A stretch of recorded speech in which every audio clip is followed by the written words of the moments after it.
नाहर शीतल के साथ पूजा में बैठा होता है। रूही भी घूंघट करके जहाँ खड़ी होती है, लेकिन वो देख नहीं पा रही होती है नाहर को किसी और के साथ।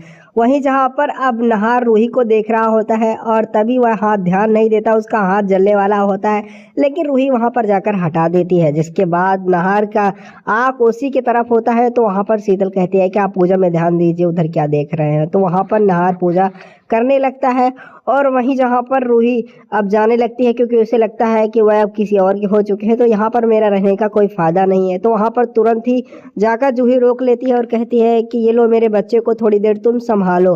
तो जिसके बाद छोटी माँ देखती है और कहती है कि ये कैसे किसी अजनबी को अपने बच्चों को इतनी आसानी से दे सकती है, ये तो एकदम से बेवकूफ़ ही है।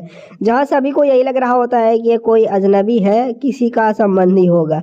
तो वहाँ पर रूही उस बच्चे को जहाँ पर ले लेती है और उसको खिला रही होती है, लेकिन जहाँ पर वो ये सोच रही होती है कि जिसको मैंने अपना इतना सब कुछ माना, लेकिन एक पल में वह किसी और का हो गया और किसी और के साथ वह पूजा कर रहा था। मेरा भी ये सपना था, रूहान के साथ बैठकर अपने पति के साथ पूजा करूंगी, लेकिन अब वो सब कुछ नहीं होगा। इसीलिए अब मुझे यहाँ रहने से कोई फ़ायदा नहीं है। मुझे थोड़ी देर और मुन्नी के साथ रहना चाहिए और फिर यहाँ से चले जाना चाहिए। तो वहाँ पर रूही जा ही रही होती है मुन्नी को रखने के लिए, लेकिन तभी वहाँ पर कमरे से नाहर के मुंह से रूही की आवाज़ सुनती है। तो वहाँ पर रूही को लगता है कि नाहर जी अभी भी मुझे याद करते हैं, यानी कि उनके दिल में मैं अभी भी हूँ। लेकिन जहाँ पर वह कुछ और सुनती है, उसके पहले ही जहाँ पर उसके पीछे छोटी माँ हाथ रख देती है और रूही पकड़ी जाती है।